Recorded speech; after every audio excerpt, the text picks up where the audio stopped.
Salut et bienvenue dans ce nouvel épisode de Bloom ton Biz. Alors si c'est la première fois que tu m'écoutes, laisse-moi me présenter rapidement. Moi, c'est Mylène, je suis coach business et créatrice de la Bloomies Academy. J'aide les femmes ambitieuses à développer leur business de coaching premium sur Instagram. J'ai 33 ans, plus de 10 ans d'expérience en marketing, branding, communication produit et réseaux sociaux. Et aujourd'hui, je vais te parler d'un sujet qui me tient particulièrement à cœur. Le futur du coaching en ligne en 2026. Parce que nous sommes actuellement en train de vivre ce que j'appelle le grand bouleversement de l'industrie du coaching. Et si tu ne t'adaptes pas à ce qui se passe aujourd'hui, tu vas être laissé sur le bord de la route pendant que d'autres vont complètement dominer le marché. Je vois encore trop de coachs qui continuent à faire du business comme en 2020, qui pensent qu'il suffit de poster du contenu sur Instagram et de vendre de l'information pour réussir. Mais la réalité, c'est que le marché a complètement évolué. Les clients sont plus exigeants, plus éduqués, plus méfiants aussi. Et les méthodes qui marchaient il y a encore 3 ans ne marchent plus aujourd'hui. Dans cet épisode, je vais te donner ma vision du futur du coaching, les 6 changements majeurs qui arrivent et surtout comment t'adapter pour faire partie des 5% qui vont rester. Reste bien jusqu'à la fin parce que je vais te donner ma stratégie exacte pour préparer ton business au défi de 2026. Le premier changement, et c'est probablement le plus important, si aujourd'hui tu ne fais que vendre de l'information, tu es complètement morte. Aujourd'hui, l'information est gratuite. Je peux demander à ChatGPT n'importe quelle information en 2 minutes. Je peux aussi tout trouver sur YouTube. En gros, l'information est accessible partout, tout le temps et surtout gratuitement. Alors, pose-toi la question. Pourquoi quelqu'un paierait pour de l'information quand il peut l'obtenir gratuitement? Eh bien, tout simplement, il ne le fera pas du tout. Et c'est pour ça qu'il y a beaucoup de coachs qui galèrent en ce moment. Ceux qui réussissent vraiment, par contre, ont compris ça. Les gens ne paient plus pour de l'information, ils paient pour de la transformation. Et même plus que ça, ils paient pour devenir une personne différente. On parle d'un changement d'identité. Alors je vais te donner un exemple concret. Tu peux télécharger une application de fitness gratuite, tu peux regarder des vidéos d'entraînement toute la journée sur YouTube, tu peux même demander à ChatGPT de créer un plan d'entraînement spécifique adapté juste pour toi. Mais pourtant, les gens continuent à payer leur abonnement mensuel pour aller au CrossFit ou pour faire des cours collectifs. Et pourquoi, à ton avis? Parce qu'ils n'achètent pas l'entraînement. Ils n'achètent même pas la transformation physique. Ils achètent l'identité d'être quelqu'un qui fait du CrossFit. Alors, les coachs qui fonctionnent le mieux aujourd'hui sont ceux qui transforment ce qu'on appelle les croyances. Ils sont des architectes d'identité, pas juste des fournisseurs d'informations. Dans la Bloomies Academy, je ne vends pas juste une méthode pour développer son coaching. Je vends la transformation de salariés frustrés à entrepreneurs et femmes épanouies. Alors concrètement, comment tu peux faire maintenant? La première chose à faire, ça va être d'identifier l'identité que tes clients veulent adopter. Qui veulent-ils devenir? Pas juste ce qu'ils veulent apprendre. La deuxième chose, ça va être de créer un parcours de transformation, pas juste un parcours d'apprentissage. Comment vas-tu les faire évoluer de leur état actuel à leur identité désirée? La troisième chose, ça va être d'utiliser un vocabulaire d'identité dans ta communication, avec par exemple les verbes devenir, être, incarner, plutôt que apprendre, savoir ou encore connaître. Quatrième point, montre des témoignages de transformation, pas juste des résultats. Comment tes clients ont-ils changé en tant que personne? Ne tombe surtout pas dans le piège de vouloir donner encore plus d'informations pour te différencier. Plus tu donnes d'informations, moins tu as de la valeur. Concentre-toi sur la transformation. Le deuxième changement, c'est que le futur appartient aux coachs qui créent des programmes dont les gens sont fiers de faire partie. Si on prend l'exemple des grandes écoles, la chose la plus précieuse quand tu vas par exemple à HEC, ce n'est pas l'éducation que tu vas y recevoir. C'est de pouvoir dire après, je suis allé à HEC et je fais partie de cette communauté. Et on voit exactement la même chose se passer maintenant dans l'espace éducatif en ligne. Les experts et les coachs les plus intelligents en 2026, ils vont construire leur coaching comme des institutions exclusives. Ils vont être sélectifs, par exemple avec une liste d'attente, un nombre limité de places, un processus de candidature rigoureux et des critères de sélection clairs. Tout ça pour qu'il y ait un réseau d'élèves qui sont fiers d'avoir fait ce programme. Alors tu ne veux pas être comme une université ouverte à tous, illimitée. Allez, allez-y, c'est l'usine et puis tout le monde est ouvert.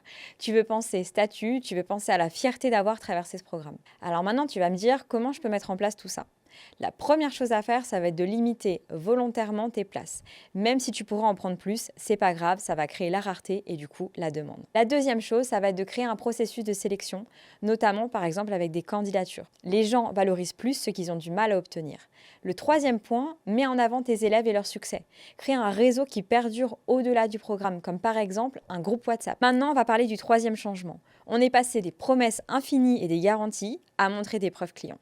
Les gens veulent des preuves.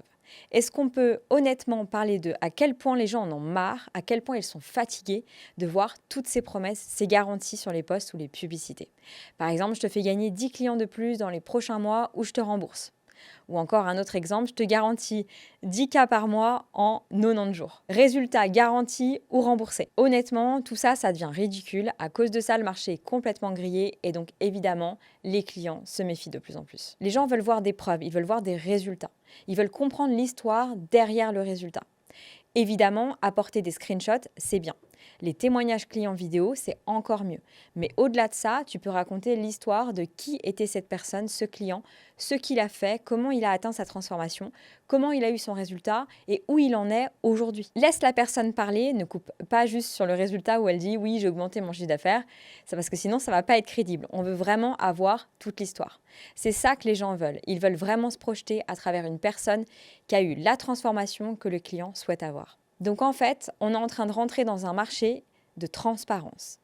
Qu'est-ce que ça veut dire un marché de transparence? Eh bien, je vois d'autres coachs faire ça et ça arrive déjà beaucoup aux États-Unis. On va montrer nos appels one-to-one carrément ouvertement sur Instagram. Certains vont même jusqu'à montrer leur chiffre d'affaires. Et qu'est-ce qui arrive à ces personnes? Elles ont des listes d'attente complètes. Les gens ne veulent plus juste des coachs qui parlent parce que c'est facile de parler, c'est facile de faire de faux screenshots, ils veulent des preuves et c'est ça qui va vraiment faire la différence dans les années à venir. Et au-delà de ça, aussi montrer quand c'est difficile. Les gens veulent des personnes vulnérables. On n'est pas stupide. On sait qu'un business a ses hauts et ses bas.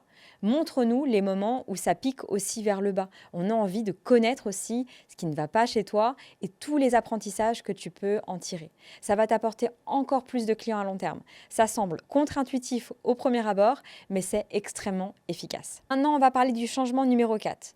L'objectif d'avoir des modules vidéo en ligne, c'est d'aider les gens à passer à l'action. Pas de surlivrer ou de surinformer au point que les gens sont complètement statiques et n'avancent plus. Et donc, je vais vraiment critiquer toute l'industrie et surtout les personnes qui créent des programmes ou des formations pour la première fois. Il n'y a aucun intérêt à bourrer ton accompagnement avec des dizaines et des dizaines d'heures de modules et de vidéos ou même des centaines d'heures. Les gens ne veulent pas ça. Tu mènes les gens directement à l'échec. Pire que ça, de toute façon, ils ne vont même pas se donner la peine de les regarder. Et c'est pas ça qui va te permettre de vendre tes services de coaching à un prix plus élevé. Ce n'est pas premium. C'est une punition de faire des choses comme ça. Tes vidéos de formation doivent être courtes et actionnables pour que les gens passent à l'action le plus rapidement possible et donc atteignent des résultats le plus rapidement possible. On a besoin d'implémenter des expériences, pas des vidéos pour le plaisir des vidéos. J'en ai vu qui faisaient des programmes avec des vidéos d'1 heure. Franchement, l'enfer à regarder. Les coachs et experts qui réussissent ne sont pas ceux qui donnent le plus d'informations, mais ce sont ceux qui sont toujours orientés vers l'action. Donc l'objectif, c'est de faire bouger les gens rapidement et que le temps entre une personne qui commence un programme de coaching et qui atteint sa première victoire soit le plus court possible. Et avoir cette première victoire très rapidement permet d'avoir un client qui va avoir de bons résultats. Changement numéro 5 à adopter. Je sais qu'il y a beaucoup de personnes qui ont peur de l'intelligence artificielle. Mais l'idée n'est pas qu'elle va nous remplacer, c'est qu'elle va nous assister. Alors que tous les autres coachs paniquent, certains vont vraiment essayer d'implémenter une IA personnalisée dans leur accompagnement, dans les différents modules et dans la structure de l'accompagnement. Comme ça, le client, en plus du coach, il a une IA personnalisée avec laquelle il peut échanger pour avancer et surtout surmonter les obstacles à tout moment. Prenons un scénario très simple. Un client qui est bloqué un dimanche à 23h se retrouverait normalement complètement coincé puisqu'il doit attendre de parler à son coach. Là, le client a accès à une IA 24 heures sur 24, 7 jours sur 7 qui est personnalisée, entraînée sur l'intelligence et les ressources du coach lui-même. C'est vraiment une base de connaissances et il peut avoir une solution instantanée. Donc imagine une IA, une GPT personnalisée comme un coach supplémentaire. Et donc tu peux les construire dans tous les domaines de ton accompagnement et ainsi être capable d'offrir le meilleur assistant et la meilleure expérience pour tes clients. À mon avis, d'ici 2026, tous les coachs qui n'ont pas implémenté d'assistant IA sont ceux qui vont perdre. Et ceux qui vont aller plus loin, plus vite, sont ceux qui auront vraiment mis quelque chose en place avec une IA. Donc il est maintenant temps de changer ça. Ça va être le jeu en 2026. L'avantage concurrentiel sera énorme. Disponibilité 24 heures sur 24 et réponse instantanée comme si tu étais le vrai coach. Maintenant, on va passer au changement numéro 6 et je pense que c'est l'un des plus importants. On va devoir vendre le lifestyle. Et je m'adresse spécifiquement aux coachs business. Arrêtez de vous baser uniquement sur les revenus. Ah, je vais atteindre 50K, je vais atteindre 10K, voilà, j'ai atteint 10K, on s'en fiche. Au-delà de ça, on va devoir aider les gens à envisager l'avenir. Qu'est-ce que ce chiffre va leur permettre de faire et à quoi va ressembler leur vie? Et donc c'est là que l'aspect lifestyle, plus que le chiffre lui-même, devient très important. Et tu dois vendre cet aspect plutôt que juste l'aspect revenu et chiffre d'affaires. Personne ne veut 50 000 par mois. Ils veulent qu'est-ce qu'ils peuvent obtenir avec ça? Liberté, épanouissement, meilleures relations, peut-être une meilleure santé, voyage, expatriation. Encore une fois, tu vends une transformation et une nouvelle identité avec ce chiffre. En plus, pourquoi le lifestyle est important et pas le chiffre lui-même? Je te pose la question, est-ce que tu préférerais atteindre 50K par mois en ayant une énorme équipe, en travaillant 14 heures par jour, ou en voyageant en étant seul et sans stress? Même chiffre, mais pas du tout la même idée. Et c'est là que réside la différence. Personnellement, je sais lequel je vais choisir. C'est toujours créer un business qui va servir ta vie, pas l'inverse. Alors maintenant, tu vas me dire comment je vends mon lifestyle. Le premier point, ça va être de montrer ta vraie vie. Pas que les revenus, mais comment tu vis. Le deuxième point, ça va être de parler de liberté géographique, temporelle et financière. Le troisième point, ça va être d'évoquer l'équilibre entre ta famille, ta santé et tes passions. Quatrième point, ça va être aussi de projeter dans l'avenir. Dans 2 ans, tu pourras faire nanana. Maintenant, on va prendre quelques exemples concrets. Au lieu de dire, par exemple, mes clientes gagnent 10K par mois, tu peux plutôt dire, mes clientes peuvent emmener leurs enfants à l'école tous les matins. Au lieu de dire programme pour atteindre 6 chiffres, dis plutôt programme pour créer la liberté que tu mérites. Voilà, on arrive à la fin de cet épisode et j'espère que j'ai réussi à te faire comprendre que l'industrie du coaching et de l'accompagnement en ligne change et évolue plus vite que jamais. Dans cet épisode, on a vu les 6 changements prévus pour 2026. Le premier, fini la vente d'informations, on vend de la transformation et du changement d'identité. Le deuxième, l'ère des programmes exclusifs, créer quelque chose dont les gens sont fiers de faire partie. Troisième, de la promesse à la preuve, transparence totale et histoire authentique. Quatrième, l'implémentation avant la formation, action rapide plutôt que contenu long. Cinquième, l'IA comme assistant, intègre l'intelligence artificielle dans ton accompagnement. Sixième, vendre le lifestyle au-delà des chiffres, vends la vie que tes clients veulent. Comment faire partie des 5% qui réussissent? Première étape, audite ton business actuel. Est-ce que tu vends de l'information ou de la transformation? Ton programme est-il exclusif ou ouvert à tous? As-tu une vraie communauté? Montres-tu des preuves ou fais-tu des promesses? Deuxième étape, adapte ton positionnement. Redéfinis ton offre en termes d'identité. Crée de l'exclusivité dans ton programme. Développe l'aspect communautaire. Prépare-toi aussi à plus de transparence. Étape 3, prépare-toi à l'IA. Forme-toi aux outils disponibles. Commence à documenter tes méthodes. Étape 4, repense ta communication. Moins de promesses, plus de preuves. Moins de chiffres, plus de lifestyle. Moins d'informations et plus d'action. Dans la Bloomies Academy, j'accompagne mes clientes pour adapter leur business à ces nouveaux enjeux. On travaille ensemble sur la transformation de ton positionnement, la création d'un programme exclusif et le développement de ta transparence. Si tu veux faire partie des 5% qui vont prospérer en 2026, commente futur et je t'envoie toutes les informations. Et si tu n'es pas encore prête, pas de problème, tu peux me suivre sur Instagram sur mylène.bloomies pour du contenu gratuit tous les jours. Si cet épisode t'a ouvert les yeux sur l'avenir du coaching, partage-le en story et tag-moi. Ça m'aide énormément à faire connaître le podcast et à préparer plus de coachs à ces changements. Avant de te quitter, rappelle-toi une chose, le changement est inévitable, mais l'adaptation est un choix. Tu peux subir ces transformations ou les anticiper et en profiter. Les coachs qui réussiront en 2026 ne sont pas forcément les plus talentueuses aujourd'hui. Ce sont celles qui s'adaptent le plus vite aux nouvelles réalités du marché. Alors, ne reste pas dans le déni, ne continue pas à faire comme en 2020, le monde a changé, tes clients ont changé, le marché a changé. Alors, je pense qu'il est temps que ton business change aussi. On se retrouve prochainement pour un nouvel épisode de Bloom Ton Biz. À bientôt!